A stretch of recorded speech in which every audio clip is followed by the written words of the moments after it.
Hi, I'm Jarek. Hi, I'm Lorna. We're going on a journey to discover the legacy of the American Legion and how that history of the Legion is shaping the vision for our future.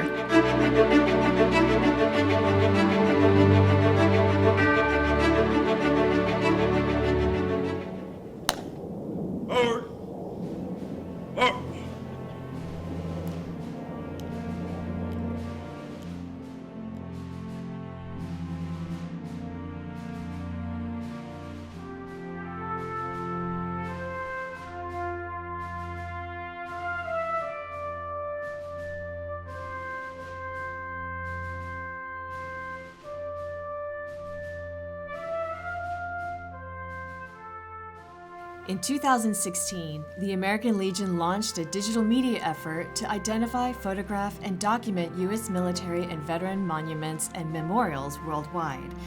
Less than 2 years later, the ever-growing inventory of entries, typically shot with smartphones and uploaded onto a National American Legion database, exceeded 2,000. Honor and remembrance is a sacred passion of the American Legion and has been since the organization's formation in 1919. By the time U.S. troops were awaiting orders to ship home after the armistice had ended World War I, an estimated 70,000 Americans had been laid to rest in temporary cemeteries, isolated graves all across Europe. Lieutenant Colonel Francis E. Drake, commander of American Legion Post 1 in Paris, was instrumental in establishment of the American Overseas Memorial Day Association in 1920.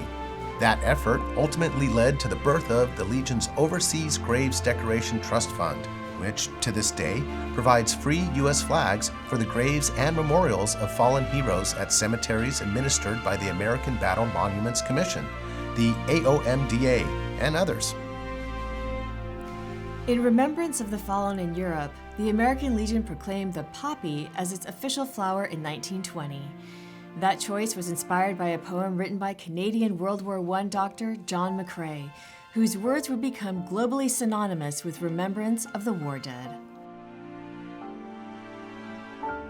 In Flanders fields the poppies blow, between the crosses row on row, that mark our place, and in the sky the larks, still bravely singing, fly, scarce heard amid the guns below. We are the dead, short days ago we lived, felt dawn, saw sunset glow, loved and were loved, and now we lie in Flanders fields. Take up our quarrel with the foe.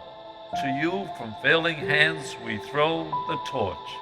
Be yours to hold it high. If ye break faith with us who die, we shall not sleep, though poppies grow in Flanders fields. The American Legion and American Legion Auxiliary, along with other veteran service organizations worldwide, have illuminated the poppy since then in a variety of ways, from Memorial Day fundraisers for veterans hospitals to art forms to jewelry and even as an icon for veteran-owned business competitions. All in the memory of those who sacrificed their lives in the name of freedom and democracy. Between the world wars, thousands of memorials were conceived, constructed, or financially supported by the American Legion, from the humblest plaques in city parks to towering monuments in Europe. At the American Legion's Third National Convention in Kansas City in 1921, the Allied leaders of the Great War joined the veterans in a groundbreaking ceremony for the massive and majestic Liberty Memorial, which would open to the public 5 years later. American Legion posts around the world would be named in memory of meaningful people associated with the organization's values who have gone on to what is known as post-everlasting. In fact, the first American Legion post in line for a charter in 1919 came from Washington, D.C., a plan made even before the Paris Caucus came up with a temporary name for the organization. The charter members wanted to name it Pershing Post 1 in tribute to their commanding general in Europe. However, at the St. Louis Caucus in May 1919, it was renamed George Washington Post 1 after delegates determined that no American Legion post could be named after a living person. Arlington National Cemetery in Northern Virginia holds a special place in the legacy of the American Legion. U.S. Representative Hamilton Fish, a founder of the American Legion who had trained at the Plattsburgh camp, introduced legislation in 1920 to enshrine the remains of one great war hero who could not be identified. On March 4, 1921, with backing of the entire American Legion, Congress authorized the burial of the unknown soldier at Arlington. And on November 11th of that year, flanked by legionnaires and the Allied generals of the Great War, President Harding dedicated the Tomb of the Unknown Soldier. In 1926, following some instances of vandalism at the tomb, the American Legion called for sunset to sunrise surveillance by armed military personnel from Fort Myer. The 3rd Cavalry was first to perform this solemn duty, followed by the 3rd Infantry Regiment, which continues the honorable mission today. On July 2, 1937, the American Legion fought for and got approval for 24-hour guarding of the tomb, which continues today, no matter the conditions. Unknown U.S. military personnel killed in action from World War II and the Korean War were added to the tomb in 1958 after President Eisenhower bestowed upon them the Medal of Honor. In 1984, President Ronald Reagan served as the next of kin to an unknown soldier from the Vietnam War, who also was awarded the Medal of Honor. 14 years later, thanks to advances in DNA testing, the Vietnam War representative's remains were positively identified as those of Air Force First Lieutenant Michael Joseph Blassie, who was shot down in 1972.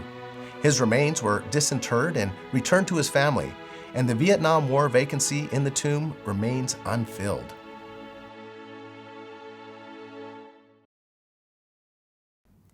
As plans to establish a national memorial to the Vietnam War were announced in the late 1970s, the American Legion played an active, influential, and essential role. The American Legion stood by Maya Lin, the Yale architecture student whose design was chosen by a panel of judges on May 6, 1981. Critics called the design too dark and lacking in traditional ornamentation. Even after a second panel of judges selected Maya Lin's design, groundbreaking was stalled due to the criticisms. The American Legion met with Secretary of the Interior James Watt and launched a campaign to seek President Reagan's intervention to get the project started. Finally, after much debate and negotiation, the project broke ground in March 1982. In August of that year, the American Legion presented a check for $1 million to the Vietnam Veterans Memorial Fund, making the Legion the single largest contributor to the project. And in November 1982, the American Legion sponsored a 4-day National Salute to Vietnam Veterans event in Washington, the highlight of which was the dedication of the wall. Thousands attended, and the Vietnam Veterans Memorial would go on to become America's most visited monument to military sacrifice, attracting more than 3 million visitors a year. Shortly after that memorial was dedicated, a combat nurse of the Vietnam War and member of the American Legion, Diane Carlson Evans, began a campaign to recognize on the National Mall the women who served during the fighting in Southeast Asia. She began the process by drafting a resolution at her local post in Wisconsin. She guided the resolution through the Department of Wisconsin, and then in 1985, the American Legion National Executive Committee passed it. In 1993, after years of debate, fundraising, and effort, the Vietnam Women's Memorial was dedicated on Veterans Day at the National Mall. For her relentless determination to honor women who have served in uniform, the American Legion presented Diane Carlson Evans with its prestigious Patriot Award in February of 2018.